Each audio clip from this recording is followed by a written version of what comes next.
दोस्तों APS ID लेना बहुत लोग चाहते हैं। अभी अपने गांव में जो कि रूरल गांव में रहते हैं वहां पर एपीएस आईडी से बहुत सारा पैसा कमाया जा सकता है। वहां पर ट्रांजैक्शन वगैरह बहुत ही अच्छा आता है क्योंकि नियरेस्ट में कोई ब्रांचेस नहीं होता, जो कि उस गांव में जो लोग रहते हैं उनको सुविधा हो जाता है पास में जब भी आप एपीएस आईडी चलाते हो।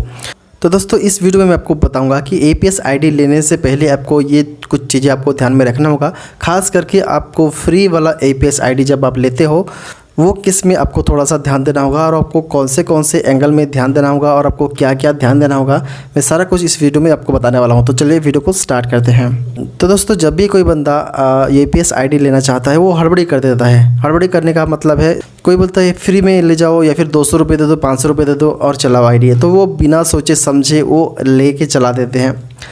ठीक है, लेकिन दोस्तों जब भी आप ट्रांजैक्शन करते हो उसमें कुछ पैसा फंस जाता है, उसके बाद आप किस कंपनी को रिपोर्ट करोगे, वो कोई कंपनी नहीं रहता। इसीलिए दोस्तों जब भी फ्री की बात आती है कि फ्री में एपीएस आईडी लेके आप 24 घंटे के अंदर एक्टिव कीजिए, तो इसमें आपको एक्टिव तो करेंगे नो डाउट, लेकिन आप जब पैसा लगाओगे, जब उस वॉलेट में तो आपको कुछ पैसे भरना होगा तभी तो आप ट्रांजैक्शन वगैरह कर सकते हो।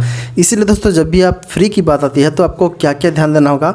और दोस्तों जब भी आपको ये बात आता है कि आपको 500 रुपये 1000 रुपये में आपको एपीएस आईडी मिल सकता है, तो इस केस में आपको ये बात आपको ध्यान देना होगा। तो सबसे पहली बात देख लीजिए कि जिस कंपनी से आप आईडी ले रहे हैं, जिस कंपनी का आप एपीएस चलाना चाहते हैं, उस कंपनी का कब एस्टेब्लिश हुआ था, यानी कि वो कंपनी जो है कब से स्टार्ट हुआ है और आज तक वो चल रहा है, कितना है सब चल रहा है। आपको थोड़ा सा रिसर्च करना होगा इंटरनेट पे।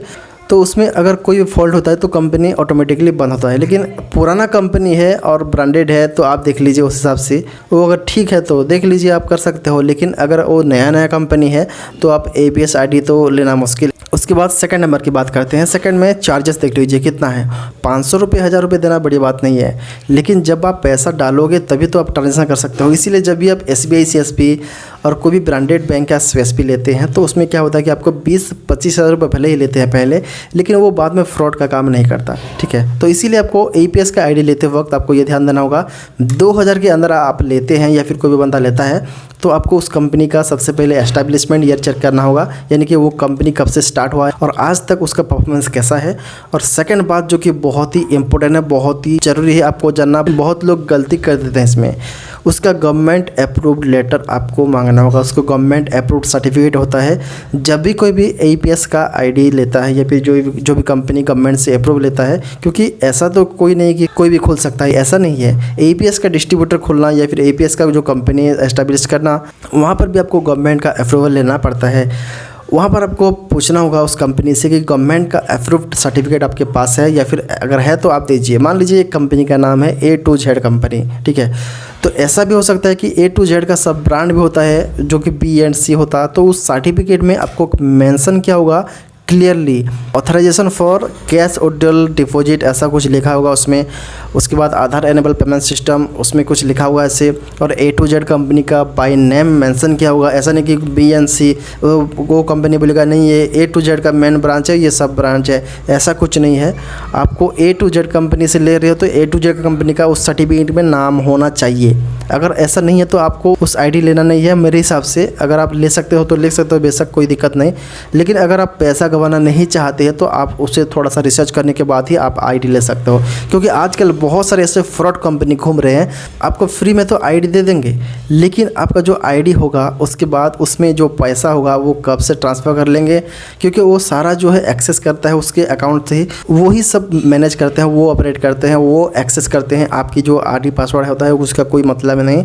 लेकिन जो फ्रॉड कंपनी होते हैं वो पहले से ही डाटाबेस तैयार करके बैठ रहते हैं। उसके बाद जब भी आपका पैसा बहुत ज़्यादा अमाउंट में वॉलेट में ट्रांसफ़र होता है तो वो ट्रांसफ़र कर लेते हैं। तो बहुत सारे ऐसे केस में मेरे पास प्रूफ भी है, मैं आपको दिखा सकता हूँ, लेकिन मैं उस कंपनी के अगेंस्ट में उस लेटर को नहीं दिखा सकता।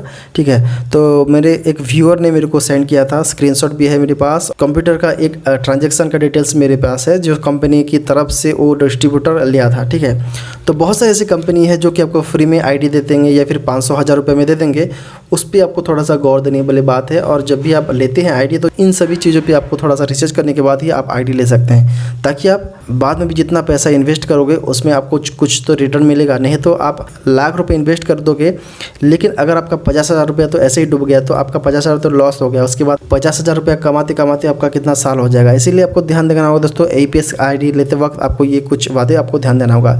दोस्तों आई होप कि ये वीडियो आपको बहुत ही पसंद आया होगा। पसंद आया तो प्लीज़ वीडियो को लाइक करना, शेयर करना और चैनल पर नहीं तो प्लीज़ सब्सक्राइब करना।